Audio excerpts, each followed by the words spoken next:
really great base of support. And the values of our household were relatively liberal.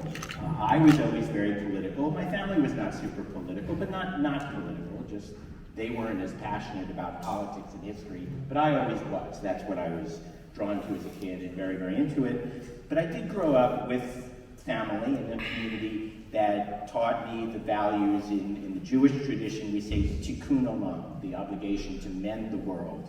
And the philosophy is you can't fix everything, but you can do your part. You're not excused from the work just because it's difficult and just because it won't be finished in your lifetime. And I took that seriously as a kid and always wanted to be part of history.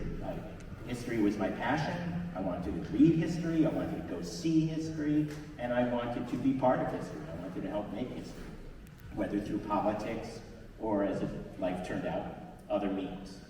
As far as marriage and gay rights, of course, gay rights was something I'd always kind of supported in an abstract way, but I supported it a lot more once I acknowledged my own being gay. But I do hasten to add that, I've always considered myself a feminist, and I'm not a woman. I always supported racial justice. I'm not a racial minority. So you obviously don't have to be part of a group to care about the rights and protections and dignity and inclusion, but it certainly helps when your life is also on the line. And then speaking specifically about marriage, I was not the first person to argue that gay people should be allowed to marry.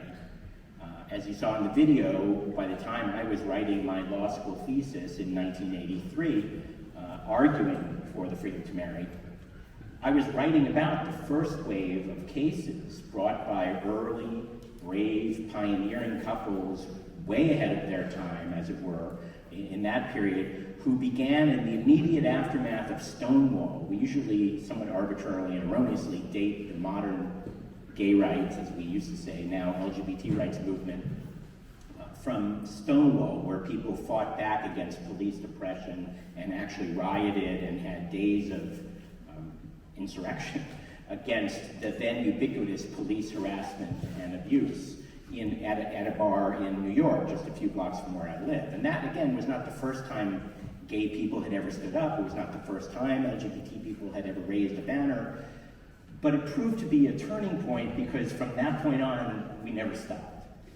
It wasn't an isolated episode. It wasn't something that came and went. It had legs. And so in the immediate aftermath of Stonewall, which was 1969, amongst many other political and cultural acts of engagement and liberation and organizing, couples around the country began saying, we want to get married. And there were, just within 4 years of Stonewall, cases all across the country brought by couples seeking the freedom to marry, one of the many, many, many, many legal rights and protections that gay people at the time were completely shut out from. Now, all of those cases percolated through the courts rubber stamped them all away, allowed the discrimination, blew them out, almost didn't take them seriously in most cases. One of those cases even reached the United States Supreme Court, which in 1972, like all the other courts, ruled against the same-sex couple and didn't even bother to write an opinion. They wrote one sentence, and the sentence basically was, there's nothing to see here. There's no federal constitutional claim. By the time I come into the story, 10 years later or so, writing my thesis, I'm writing about that first wave, and the argument I made in my paper was we should not take that no for an answer. That there is a legal pathway, even if the court got it wrong. There is a moral and political necessity for this fight. To be denied something this important is to be denied something that matters in all kinds of ways, and we should fight to claim it. And I argued that even before we've won, by engaging in the work to win, we would be seizing an engine of transformation, this powerful vocabulary of marriage, the vocabulary, the connected language of love, commitment, family, inclusion, dignity, equality, freedom, that would serve as an engine of transformation and change how non-gay people understood who gay people and ultimately trans people are in a way that would enable us to win marriage, but also to advance on all kinds of other fronts. winning marriage is obviously not the only thing we wanted. It wasn't the only thing even I was working on. But I believe that winning marriage, and I chose marriage, because it was going to be a powerful goal and a powerful strategy. It was going to be important in its own right, and it was going to be an engine of further progress. And we can talk more about that. For sure. So we actually do a workshop called How to Change the World in One Generation, and we talk about animal rights. But in the very first module of that, we talk about the importance of creating a vision. And we actually almost always talk about your thesis, because in 1984, it was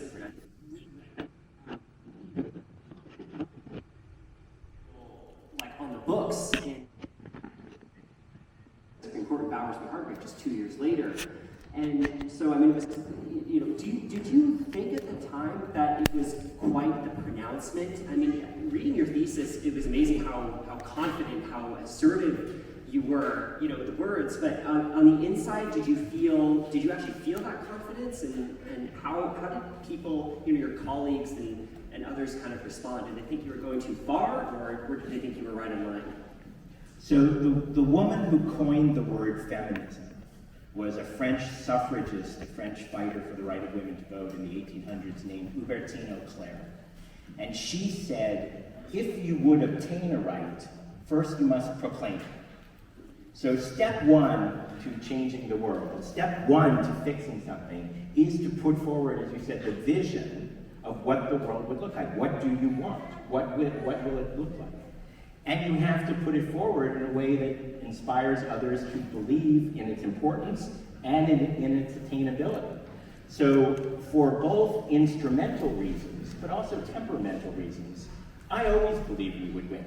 I always believed that writing the paper and making the case and explaining it, not just in intellectual terms, but in emotional terms and with stories and other means of persuasion, which we can talk about, but by putting that forward, we could trust that enough people, not everyone, but enough people would open their heart and change their mind and rise to fairness, and therefore we could win. And it was important to believe that, to keep going, but it was also important to convey that belief. And luckily for me, I did always believe it, and was pretty good at conveying that belief. Now, everyone else found that conveyance at times quite annoying, and ludicrous, and crazy, and wildly optimistic, or worse. There was significant resistance even within the LGBT movement, let alone within the broader society. And we can talk about that resistance. There were at least two major strands of resistance amongst my own people, my own friends, my own colleagues, my own community. But one of my main rules of activism is that you don't need every, you need enough. And so it was not about banging my head on the wall of every last living gay person, or every last living senator, or every last living voter. It was about getting the critical mass of what was needed to achieve the goal. Yeah, I'd love to hear more about the two strands of disagreement within the gay community. Sure. So now, the story is now, that I'm telling now is, in the 1980s. So it was a very different time in some respects, and a very different world in some respects. And at that point, you have to understand the position of gay people was quite dire. We were excluded not only from marriage, but from virtually every other civil opportunity and institution. Sex was still illegal in many parts of the country, private consensual sex. There were maybe a handful at most of non-discrimination laws in a few localities, maybe one state, nothing federally. The major institutions of society, either still or up until just recently, had condemned and oppressed gay people medically, psychiatrically, religiously, as well as legally and politically. And that was beginning to change now in the 60s, 70s, minimally. But in the 80s, just as we were getting those minimal incidents of progress and foothold and beginning to have a consciousness of the movement and come together post-Stonewall and organize and so on, along comes two catastrophes. Number one, the political catastrophe of what was up to that point the most virulent anti-gay administration, the Reagan administration, which was of course not only anti-gay, but anti-women, anti-choice, anti-civil rights, etc. And and they had political power, not only in the presidency, but they swept in the Congress, and you saw the ascendancy of the so-called religious right, and they're taking a central stage in American politics. And all of that was bearing down now on the just beginning to flower gay rights movement and progress. And then, of course, on top of that comes the Holocaust of AIDS. And so this was in the 1980s, and it was in this period that I really am coming of age. I'm now going to law school. I'm now thinking about what can we do to change this very dire situation. So in that period, I asked myself, what would be the best way to change things? And I haven't even answered your question about resistance. And so I made the argument, I'll short circuit this part, I made the argument that marriage would be this effective engine and strategy, and I can talk about why I thought that. But the answer that many people around me, not the public, but just the other little warriors and little activists and so on, the small groups, beleaguered as we were, was twofold. There was a camp of colleagues and friends, gay people and so on, who argued that marriage was a bad goal.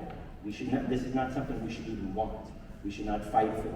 Marriage as an institution is failing, it's patriarchal, it's oppressive, it's exclusionary, etc. And that was one strand of that camp of resistance. The second strand of that camp, the ideological camp of resistance, was that they said, as gay people, we should not be fighting to emulate non-gay people. We should be liberationists. We should be inventing our own. We shouldn't be seeking to join institutions. We should be seeking to redefine them or live without. And so there were those two versions of that ideological resistance. Then there were the people, maybe even more, who may or may not have had some of that view. But even if they didn't, they had what I would call the strategic concerns. The ideological and the strategic. And these were the people who said, are you crazy? We're under constant assault. We're losing ground. The Reagan administration, the right wing, the religious right, etc. And we're dying. And we were dying. And the government is not helping us. And we're under attack. And it's all we can do to care for our loved ones. You want to launch an effort not only to win the hardest thing to win, but something the court already said no to? That's crazy. And so I did not think those people, those friends of mine and colleagues, were crazy to have their resistance, but I didn't agree with them. I thought there was a way we could still move it forward. But that was the kind of the dialogue within the movement and even within the band of warriors that we were in the 1980s. This is the kind of debates we were having, let alone in the larger society of doing the actual lifting on changing hearts and lives.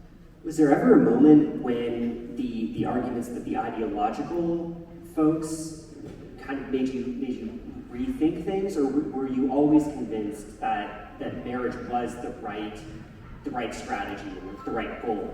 So I understood those ideological points, and again, many of them were my friends, and I don't know about rethink, but I did think about them. I wrote my thesis in part to refute them, and I've written other articles since, and I engaged in many debates and discussions and so on, until I eventually decided, okay, enough with that. I have, for every one gay person, there are 9 non-gay people I should go out and get. Why am I wasting my time trying to persuade every single person? So at some point, you just sort of accept not everyone's going to agree, and you turn to the ones you can get, and the ones you can get, and the ones you can get. But I took the argument seriously, but I never was persuaded by them. I thought they were wrong. Sure. Makes sense. And one thing I wanted to ask was just the question of originalism.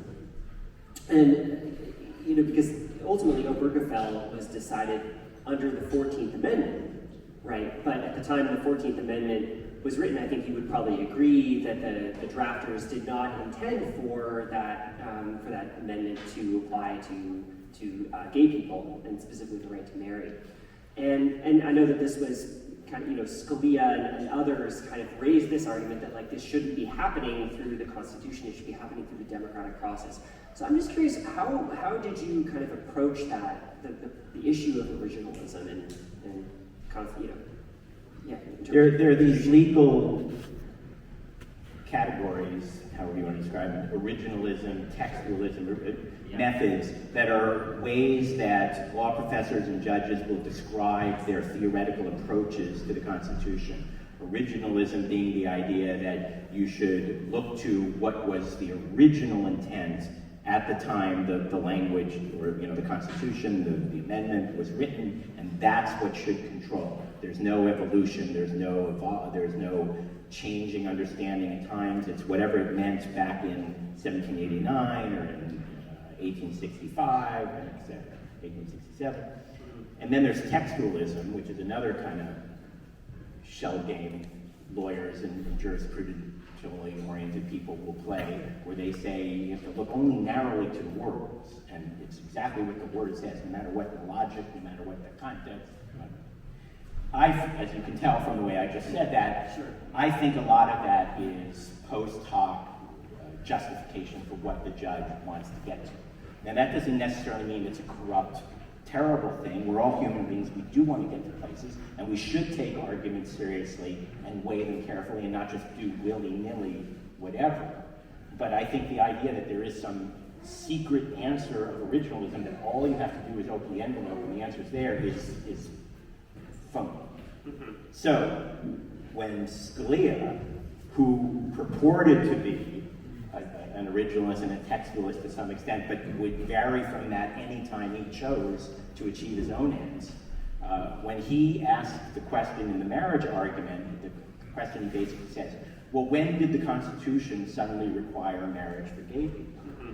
And one answer, I think the true right answer is, the people of the United States, we the people, enacted the 14th Amendment in this case, which is the part of the Constitution that, in a sense, reinvented the Constitution, but now it is part of the Constitution. So it is our fundamental law, and it guarantees people equal protection under the law and due process of the law. All people, all of us. Now, they did not, in the 14th Amendment, say, in the context only of race, even though it came right after the Civil War. They did not say just for men, even though at the time they only applied it to men. We, the people, enacted capacious, broad, visionary language. And we did so, and that means that capacious, broad, visionary language is the fundamental law of the land, and therefore it is a living, evolving document that in proper context and with due reason and logic should extend where it should extend. So that's the real answer. Yeah. What I actually, as I was sitting in the court, heard Scalia try to ask this gotcha question to the lawyer. What I wanted him to say was, well, Justice Scalia, I can't say exactly when, if you want to frame it that way, but it has to at least be back to 2003. Because in 2003, we won another case in front of the Supreme Court, the Lawrence case. The Lawrence case overturned the Bowers v. Hardwick case that you just mentioned. In Bowers v. Hardwick in 1986, the Supreme Court said by 5-4 that states can arrest gay people for having sex in their own home, that there is no privacy right to sex. In 2003, the Supreme Court said, we were wrong. That decision was wrong. There is indeed constitutional protection that guarantees all Americans, not just gay people, sexual privacy, intimacy, consensual sexual activity, decisions about your body in your own home, etc. So we won that ruling in 2003. And that year, Justice Scalia wrote one of his famous, fulminating, vicious dissents in which he said, this decision, this 2003 decision, make no mistake, leaves the exclusion of gay people from marriage, he said, on very shaky ground.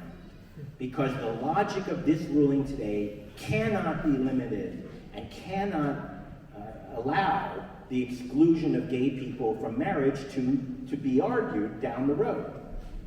Now, I rarely agree with Justice Scalia, but when he said that, I was all over the news quoting it, t-shirts. So that's the answer.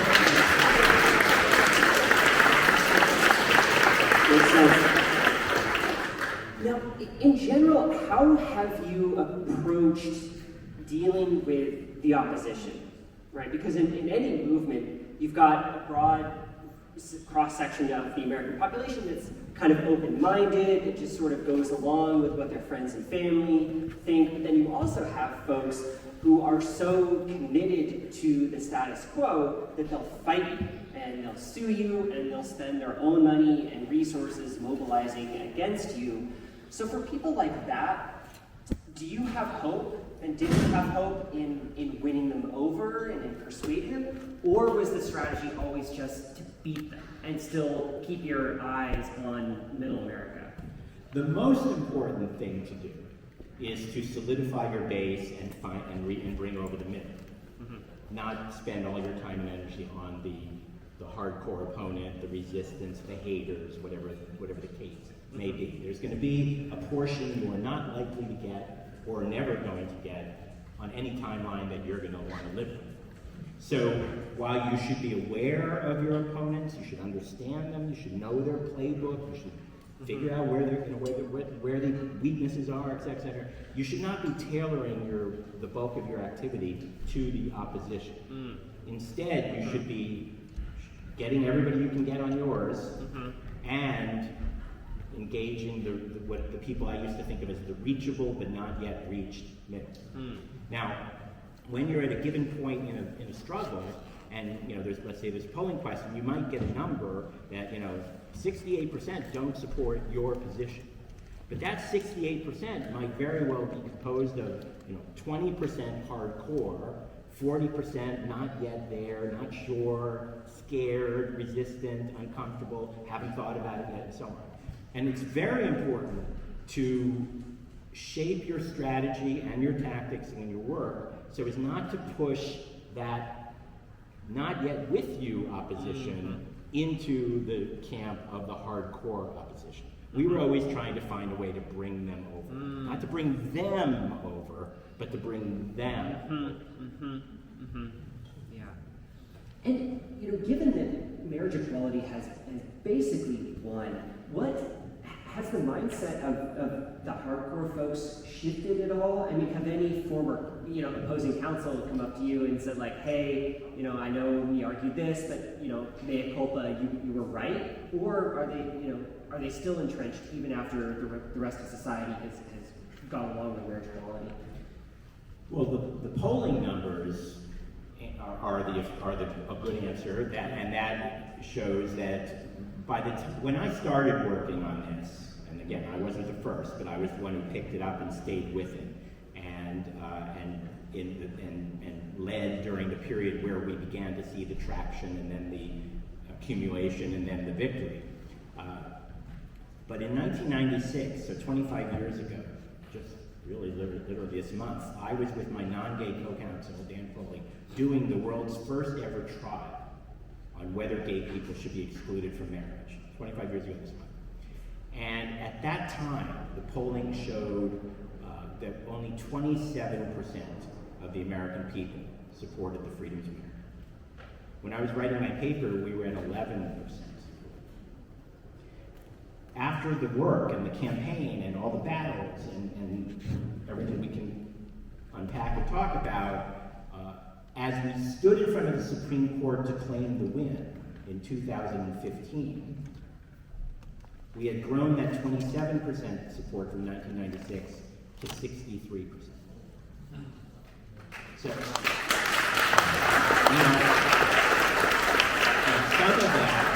some of that was what I used to call generational momentum, or less politely, death.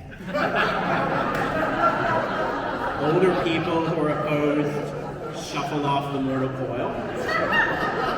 Younger people who grow up in the conversation, who are brought into the empowerment, who are shown a vision, who are encouraged to see the world differently, whose enthusiasm and idealism is tapped and channeled, and then who hopefully can turn out to vote, come in, and there is that momentum that we could tap into.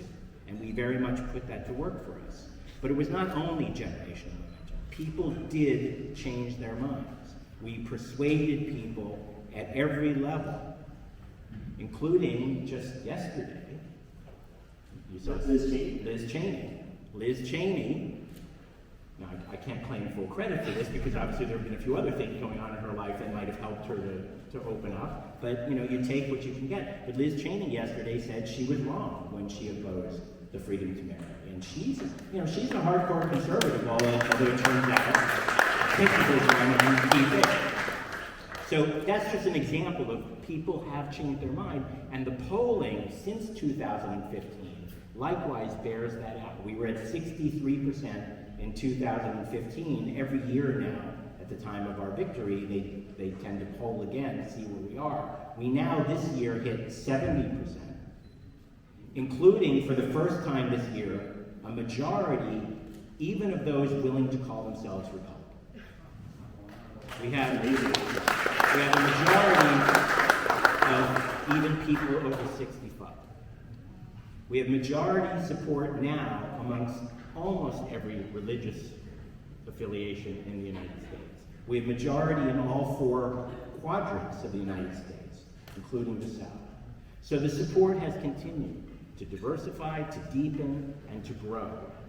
And in part it's because we proved that all the gloom and doom was a lie, and that nothing bad would happen, as we said. And you saw in the video the kind of language we were using. Love won, we all won. This was our victory. It wasn't gay marriage. It was the freedom to marry. It was the triumph of love for all. We were very inclusive and embracive, deliberately so, even as we were focused and pushed and disagreed with some people and fought people. But the effort was to fight, but still be reaching the people who could come along and be reached and persuaded and scared off by the fight. And that polling number is, I think, testament to the power of that kind of effect, including the effect of building on your wins. Wins are a key engine of winning. So it's important to think about how do you build wins and then build on your wins in order to get to where you want to go. I think that you said that you don't like the term backlash. You don't like the concept of that we did these things and it provoked this reaction. Could you talk a little bit about that and about how the movement utilizes what the opposition says and even losses to further the ultimate goal? Yeah, I think there's too much of a tendency to characterize any continued struggle after a moment of victory or hope as backlash. And I quoted in my book Martin Luther King, who in 1966 gave a speech, and he essentially said, I hate the word backlash. Backlash, King said, falsely conveys the idea that somehow everything was going along fine, but then those of us who are activists, those of us who want to change, went too fast, pushed too hard, did too much, and that's why we have tension. That's why we have a fight. And he said, that's not it at all. Everything wasn't going along well. It is our job to change things. I'm not afraid, he said, of the word tension. The tension's already there. I want to bring it to the surface, he said.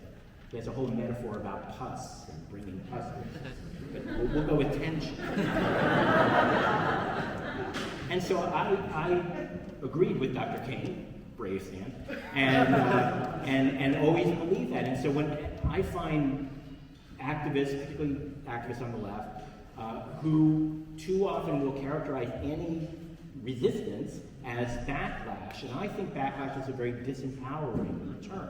I think it makes it sound like we maybe should have done it less or quieter or slower. Now, sometimes you should do things better. You do have to critique yourself, but I don't think it's our fault that not everyone is there yet, because I don't think that's how change works in the first place. Everyone will not be there, and they certainly will not be there just because you win, even a big victory. But now, instead of fighting, here, you might be fighting here.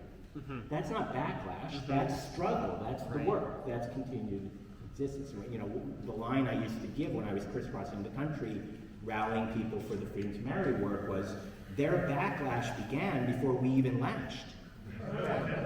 We are the ones who are trying to change something. Yeah. Looking back on the movement, is its course what you would have expected back in 1984? I mean, if somebody had told you in 1984 that the Supreme Court would enshrine the right to marry in 2015, would you have been excited, or would you have been like, oh, it took that long? Or and do you think the movement could have gone faster? So when I wrote the paper in 1983, and then the years after, including many years after, 32 years after, as it turns out, I would always tell people this will take a long time. This will not happen overnight. Big change takes time. But when you're younger, your idea of long is shorter. So I thought it would take a long time, but I didn't know what a long time was. So there's that to understand in terms of how to think about pacing yourself. And on the other hand, my more common experience is most people will say to me, and I think sincerely, I never thought this would happen. I never thought I would see it in my lifetime. I can't believe we've won this and so on. Did you ever think you could win so quickly? That is how most people perceive it. Right. And I totally understand why people would perceive it that way for at least two reasons. Number one, because in historical terms, our achievement did happen relatively quickly. Remember, it took more than 40 years, that's the part they forget, but even 40 years to go from oppression and illegality and pathology and immoral and criminalized and so on, to claiming the central and social legal institution. 40 years, that's actually still a historically relatively quick achievement. Sure. So I can understand how people would perceive this and now look to it as a model, as a relatively defined and quick, quote unquote, achievement that only took 40 plus years. So that's one reason people have that perception. A second reason people have that perception is that, and this is true I think of most of what I would call transformational change, which is what our work was, what I think your work is intended to be. Transformational change tends to have the character of, to put it slightly oversimplified, it seems like nothing is happening and then the world changes. It's not, oh, we see this progress and then this progress and this progress and this progress and here we are, we take the final step. That's usually not how transformational, big, bold change happens.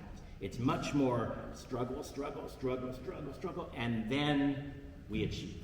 Mm-hmm.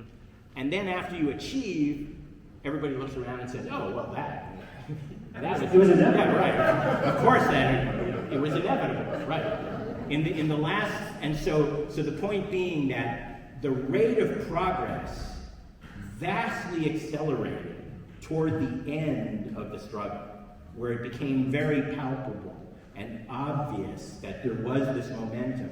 After decades of slow and patient and steady accumulation of victories amidst defeats and sometimes a step back and uncertainty and so on. And then we finally, and we can talk about how, but we finally hit a period where we were, like in a stride, and now we were winning. We hadn't won yet, but we were winning. Yeah. And people could see it. And so most people tend to remember and pay attention to that very last part. And so they see it as quick.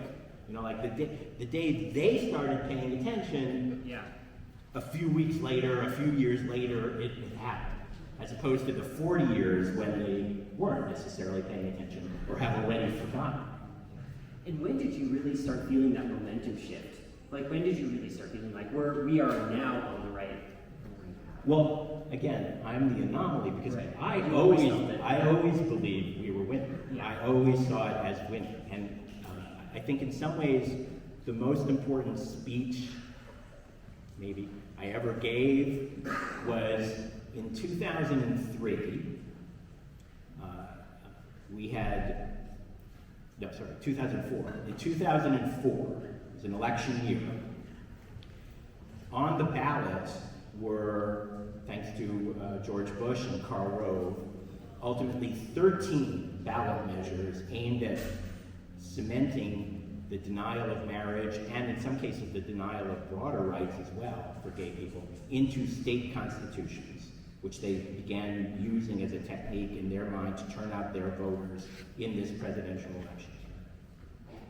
And as November 2004 was coming, it was looking quite dire with all these attacks bearing down on us, and Bush was still in contention for the presidency. And so I was asked to give the keynote address to the LGBT Law Association, the Bar Association. And unlike my usual practice where I would just go and blather, I decided I wanted to write something because I wanted to be on record as saying what I had to say when the election day comes. So this was in October of 2004. And I gave a speech, and those who want can Google it, just type in my name, and then look for marriage equality and lessons for the scary work of winning. And the thesis of the speech was that this is what winning looks like. Yes, we're afraid. Yes, we're going to take some hits. Yes, we haven't won. Yes, it's going to be hard and unfair and painful. But here's how you know you're winning. You're changing hearts and minds, you're laying building blocks, you're organizing, you have a vision that people are rallying to, they're attacking us this ferociously because we're winning, etc. And I teased out lessons from history and then applied them to our case. And I won't go through all of them, but the first two lessons for the scary work of winning are, number one, wins trump losses. This is before Trump became a word in everything. Wins are better than losses. Wins are more powerful than losses. And why is that? You will always have losses. You can't win every battle. But wins give you what you need to be able, if you keep doing your work, to leverage to the next, to the next, to the next. And so I argue that any year, like 2004, in which we, as it turned out, lost 13 ballot measures and saw Bush get, depending on how you want to think about it, elected or re-elected, and were blamed for it unfairly. Any year in which all of that terrible happens, and yet you also, in that year, win for the first time ever marriage for gay people in the United States, because it was in 2004 that we were able to win in Massachusetts and hold it, and couples began getting married on May 17th of 2004, the 50th anniversary of Brown versus Board of Education, civil rights karma. Any year in which all this bad happens and this good thing happens is a winning year, because the good will give you what you need to be able to build and keep going and stand on it. So that's how to think about what it feels like and what winning is, and how to operate strategically, and how to rally and sustain a movement. Lesson two, and then I'll stop with that. Lesson two is, therefore you want to win. You want to have wins. But you can't always win. You just can't always win. You cannot always win, particularly on your opponent's time frame. They may attack you in a state. One of those 13 states was Alabama. We had virtually no infrastructure, we had no time, we had no money to persuade the majority of Alabamans in 2004 to support the freedom to marry, so we were going to lose. So you can't always win. But lesson two is, while you can't always win, you can always fight so as to at least lose forward. Think about what you can do in that battle, in that engagement, so as, if not to prevail within the four corners of their timing, to make progress. You can grow support. You can use the attack to shake hearts and minds, to tell stories, to get more people to think about it, even if not enough, to win that day in Alabama. You can raise money, you can show progress, you can learn a lesson about how to do a ballot measure or how not to do a ballot measure. And by taking again those lessons from losing forward and applying them to your sustained strategy and your continuing organizing, that's how you win. Makes sense. And how important for you and for the movement was thinking about big picture societal objectives, winning court cases, getting legislatures to pass certain bills, versus just grassroots mobilization, going door to door and having one-on-one conversations with people? And how did the movement decide how to apportion its resources for those two different approaches? Okay, so there are a lot of premises that I'm going to tweak, please, in that question. One, you asked, for just most recent, you asked, so how does the movement decide that? I distinguish between a movement and a campaign. To win the freedom to marry, I will often say we needed four things. We needed the Constitution, the literal guarantee, the law, the language, the principles, the promise the country makes, but also the system of our Constitution, however fragile and endangered we know it to be. Independent judiciary, the right to protest, to organize, free press, etc. We needed that bedrock, fragile, we have to defend it, Constitution and constitutional order of the United States. But it's not self-executing. It doesn't just do it by itself. So we needed three other things in order to win with that Constitution. Under the Constitution, we needed a movement, a strategy, and a campaign. Now, by movement, what I mean is that no one person, no one organization, no one state, no one battle, no one of what Dr. King called the methodologies of social change, no one methodology such as litigation or legislation or public education or direct action or electoral work or fundraising, no one methodology, no one year, no one decade alone did the whole thing. It took a multiplicity. We needed that multiplicity. It was not this either or, did we do that? Yeah. And so we needed that multiplicity, including a multiplicity of methodologies. But at the same time, it wasn't just a random cascade of whatever happens, methodology, multiplicity, blah, blah, blah. There was a strategy. Now, not everyone knew there was a strategy. Not everyone agreed on the strategy. Not everyone agreed on this strategy. But again, you don't need every, you need enough. A critical mass came behind the strategy that was going to succeed and pull out of all that multiplicity what was needed in order to win. To make sure that happened, we needed the fourth thing. We needed a campaign. Freedom to Marry, the organization I created as a campaign, not to last forever, as a campaign, did not do everything. For example, even though I'm a litigator, or was, even though I won the world's first ever Freedom to Marry victory along with my co-counsel, when I created Freedom to Marry, I said from the beginning, we're not going to litigate. Because we had other litigators. We had good organizations and partners and friends to litigate. Freedom to Marry was going to focus on the part that wasn't where it needed to be. So Freedom to Marry woke up every day looking not just at our own work, but at what the strategy required, and then leveraged the movement, both by coaxing and cajoling and supporting and cheerleading and fundraising for other partners who could do this piece of work, that piece of work, this geography, that geography.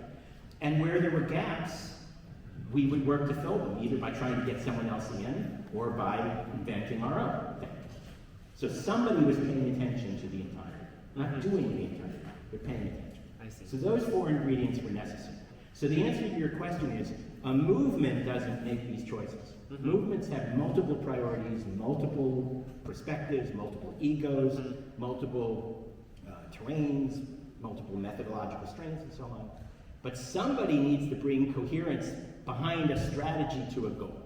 And each goal should have a strategy, and then the strategy should dictate what structure is needed to achieve that strategy to the goal. And there may be several within a movement, and there may not be agreement within a movement. But hopefully you can at least parallel play, and mostly not get in each other's way. And you can leverage what each does. So for example, there's in the LGBT movement, there's an organization, a really good organization called GLSEN, which is basically focused on schools and educators and students and teachers and so on. They never made marriage a priority, even though they're friends of mine. We were in meetings, and I support them, they support me. So I didn't spend my time fighting with them to drop their mission and go do this and so on. But where there was progress on a GLSEN achievement, I could still leverage it. I could say, wow, in Alabama, they just created a gay-straight alliance. Now, does that mean, therefore, we have marriage? No. But does it show there's openness and greater support, and people in Alabama are reachable, and we can talk about that and use that to the betterment of the marriage cause? Absolutely. Yeah. So that's how to think about the distinction between a marriage and a campaign, the place, why there's a need for strategy, and why you should not make false either-or choices about methodologies. Sure. Almost certainly, for the kind of transformational change that I assume you aim at, you're going to need probably all the methodologies. Right. Litigation in the right place at times, legislation in the right place at times, public education, direct action, fundraising, and the question, the real strategic opportunity is to try to get them in as good synergy as possible, not 100%, but in as good synergy as possible, instead of having them collide with each other or not be able to benefit from each other. Absolutely, yeah. And I was wondering if you could talk about your current work with the Non-Human Rights Project. And you just told me a few minutes ago that you're working on an amicus brief for the Happy the Elephant. And I'd love to hear how did that start for you? How did that kind of become a focal point for your work? So that's a good reminder. This is how out of practice I am. I really should have begun this talk by saying, I do not come before you pretending to be an expert in animal rights, or in your movement, or your work. And I would say this to almost every movement I wind up going to speak to and so on. I'm not here to tell you how to do animal rights, or to know really even everything that's going on. I am not an expert. What I can do is share the lessons in our own experience, and now having talked with many different movements and causes and organizations around the country, around the world, I can distill lessons and elements of activism, but it's really for you to take the ones that make sense to you and apply to your work, and ignore the rest. So, Non-Human Rights Project is one of many organizations that over the last several years have come to me for a similar kind of discussion. So I'm not part of them. I don't know all their work. I'm not an expert, but they've asked me for advice at various places, as Wayne had a few years ago, and I share what I have to say, and then you can figure out whether it makes sense to you or helpful or not. But in this case, immediately, Non-Human Rights Project does have a case as part of a litigation strategy that they have over the years, in which they are suing for the rights of Happy the elephant, an elephant that is in the Bronx Zoo, to be free and to have, at a minimum, bodily integrity recognized, and their real hope is to achieve a determination of legal personhood that applies to animals. That while animals may not be human, they can still be, in the eyes of the law, for particular purposes, persons. And legal protections and consequences would flow from that. Sure. I don't even purport to be an expert in that, but I have learned enough and care enough that when they asked me would I submit a friend of the court brief, I said I would probably not, but I would think about it, and as I thought about it, I decided there is something I can say that I feel comfortable saying with my degree of non-expertise. Sure. And so I'm working on that. Makes sense. Well, I think we've got some questions from the audience. So Tanya, do you want to read them? Yes. Yes, we do have a few questions from the audience. One person asked, what would you do differently today if you had to do this campaign again?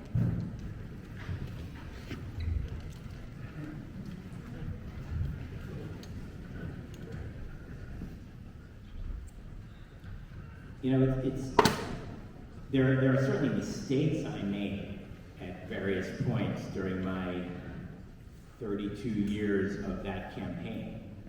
If you dated from when I wrote my thesis as a student and then became a young activist and argued and fought and partnered with different organizations and so on, then joined the organization, then created my own organization.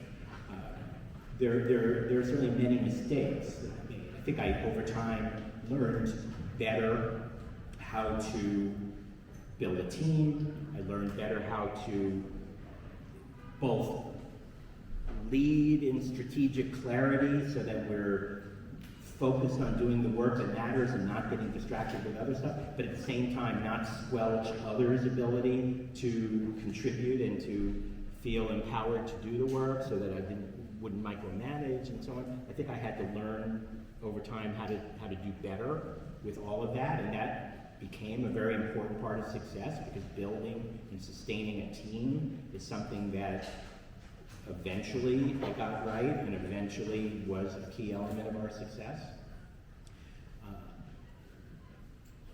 The counterpoint to that is even those years that weren't as well, where that wasn't happening as well as it should have, or where I didn't learn as quickly as I should have, or was immature or whatever, those years were still spent cultivating relationships and developing relationships and becoming part of a movement. So that as I was able to galvanize and spur a campaign and marshal a part of the movement into this strategic effort, part of what I was drawing on was a tremendous reservoir of trust and credibility and experience with people whom I liked and fought with, and who I hope liked me and certainly fought with me. And a degree of mutual respect and affection, almost like a family where we learned to put up with each other and had just a baseline that kept us through. And I think that's a very underappreciated element of a movement that people should celebrate. It's easy to get annoyed by the people who push your buttons because they're so like you and yet they don't get it. And that is human nature, and it is real. But it is also true that as you put in that time and that work, you're developing those relationships, and that core of relationships is a huge asset to a movement and to campaigns that emerge from movements. So there were definitely mistakes made, things I wish I could have done better and learned faster. But I can't say they were totally catastrophic mistakes either. They contributed in their own way. There were other mistakes, like I think I underestimated the opponent's ruthlessness and recklessness and willingness, for example, to push those state constitutional amendments to really completely alter the rules, not just to cement bad policy, but to change the ability to change policy.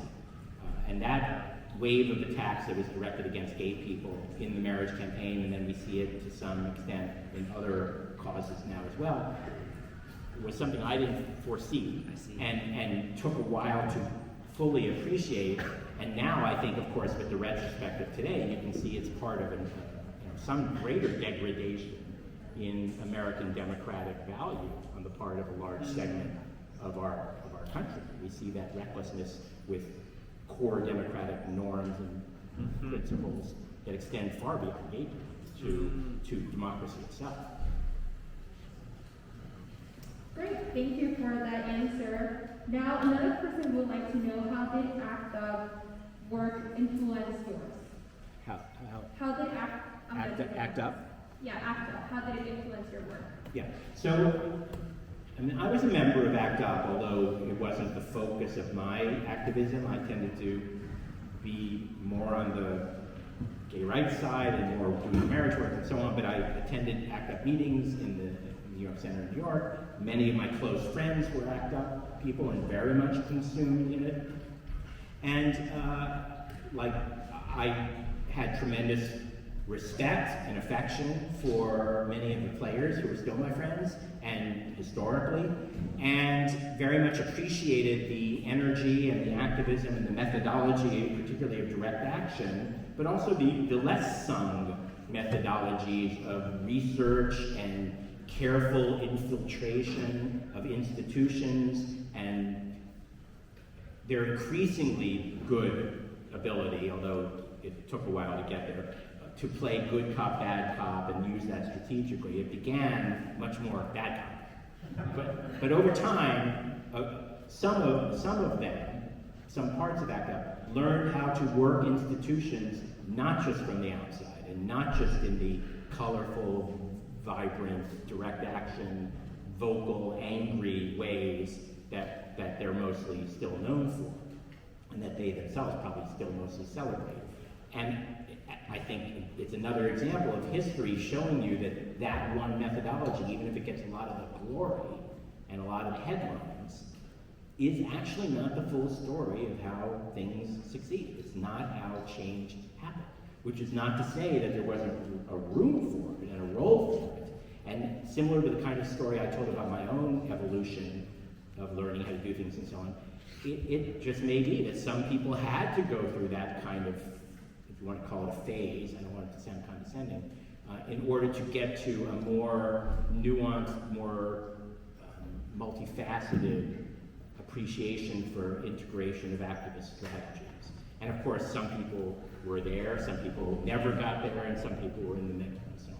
But ACT UP, I think, is another really good case study that offers a lot of good lessons, but the lesson is not the sort of superficial public lesson of they wore t-shirts and screamed and had great slogans and graphics and showed their anger and everything changed. That's not even how ACT UP operated. And remember, alongside ACT UP, there were also the entire community response of GMHC and PWA Coalition and all kinds of other efforts in organizing that may have been quieter, may have been less glamorous, in some cases was just as vocal and angry, but in many cases was not, was patient and tenacious. There were people who were working in those halls of Congress, those early LGBT advocates who got their way into offices of people like Henry Waxman or Nancy Pelosi and so on. And all of that was needed for the change. It didn't happen just because anybody, smoked the ground or wore a t-shirt. Thanks. And another person is saying that you framed the gay rights movement with a message of love to bring more people in. And they would like to know, how do you think we could do the same with animal rights activism? Well, now this is the part where I have to say, you have given this all much more thought than I have, and you're the ones who are much greater experts. Some of the things that strike me are, on the one hand, you want to make use of some of the same tools that we and other successful efforts do. The power of empathy, the power of persuasion, the power of storytelling, the importance of messengers, making it emotional as well as intellectual, identifying who your audience is and what will move your audience, what and who will move your audience. Persuasion is not just about message. It's not just about the words. Persuasion is at least as much about what I call message delivery, which is how are you reaching people? Through whom are you reaching people? How often are you reaching people? What do they need? And of course, people are not all different. So when you think about persuasion, you have to really begin first with audience and what you're trying to get them to do. So all of those things, which we had to learn and get better and better at, apply to you. Some obvious differences are, we could be our own messengers or could enlist directly our own messengers. Animals, by and large, as I understand it, cannot.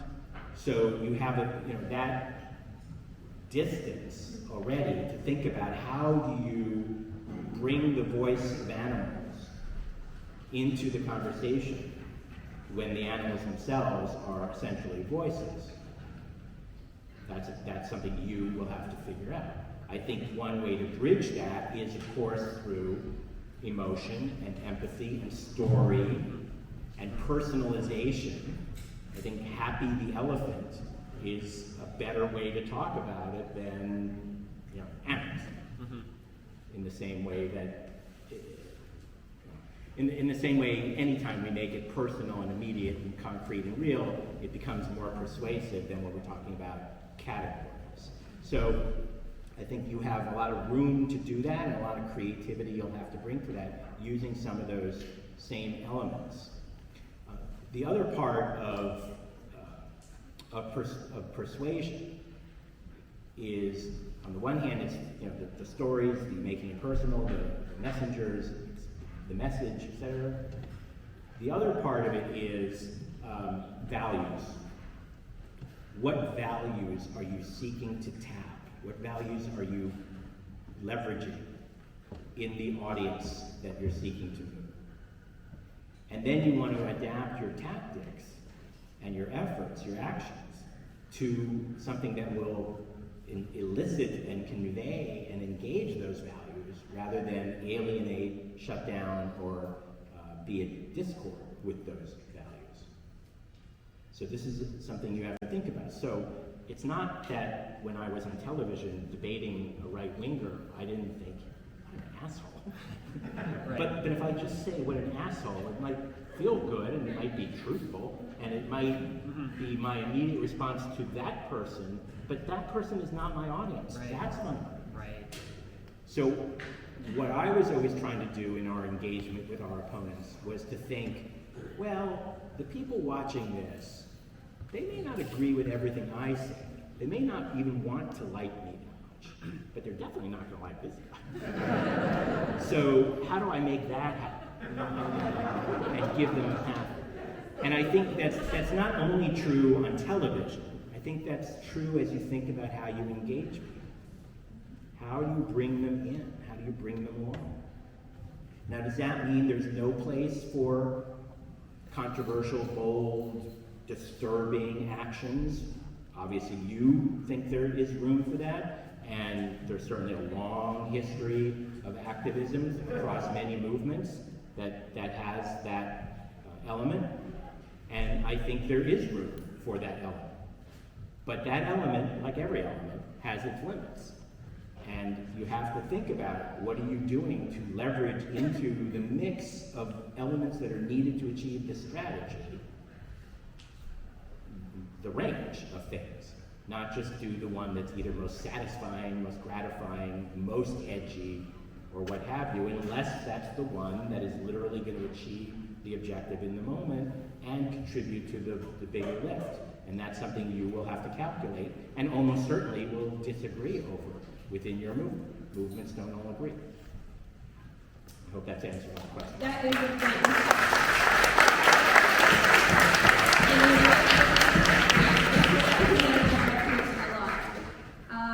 So you talked a lot about victories and moving forward and the importance of it. So people are wondering, what is your biggest focus today, and what you think the next big battle for equality is? So what I guess I could say what my biggest focus is, me personally, just in terms of how my life is unfolding at the moment, is I spend the bulk of my time now in this current chapter advising and assisting other movements, other causes, other organizations here in the US and around the world who want to take the lessons and elements of success and figure out how to adapt them to women's rights, immigrant rights, animal rights, flood control, environment, healthcare. I mean, almost any cause at some point in the last 7 years has come to me, and as long as I'm not against it, even if I'm not that passionate about it or not that knowledgeable, if I'm not against it, I'll talk with them, and then it's their job to take what's of use. So I do spend the bulk of my time now doing that, with a particular slice of greater focus on winning the freedom to marry in more countries. I still work with two of my former team. Freedom to marry wound down because we won, so we closed. That campaign was over, but the work continues. And the three of us operate as if we had an organization, coaching and advising efforts in other parts of the world. And literally, as I was flying here yesterday to be with you, we won our 30th country in the world with the Freedom to Marry.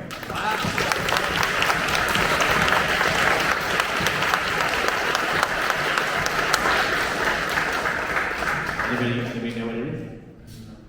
Switzerland. Switzerland. So, yes. So, we now have 30 countries in the world where same-sex couples can share the freedom to marry, up from 0 when I started. That's more than 1.1 billion people. But of course, 1.1 is not the total, so we're not done. So I do put some of my time into that. So that's kind of how I'm spending my time, if that's what the question is. But, and here's a dissonance I have to figure out. That wonderful as all of that is, and exciting and gratifying as it is to be able to share lessons with other people out there in the world working to make our world better, the thing I care most about, the thing that I actually think we all must focus on the most, and I know different people will have a different answer to the end of that sentence, but for me, it's preserving our democracy here in the United States. We have to turn the corner on the slide toward autocracy and oligopoly that is endangering the very structure, the system within which we can do the very important work we do on all the particular things. So much as I do care about immigrant rights and women's rights and gay rights and animal rights, etc., and believe people should work on these things, we all also must work on the democracy. We have to make sure this administration succeeds. We have to get Congress to move on voting rights reforms and fixes to our system. I'm on the advisory board of an organization called Take Back the Court, which seeks Supreme Court expansion to deal with the court packing that took place, where you have now justices who are going to block every measure that those of us who are working to achieve gains so difficultly at the Supreme Court level. So while we put our time and energy into things that matter like this and like gay rights and so on, we must also be present and engaged in the work of preserving our democracy in this generation. Great.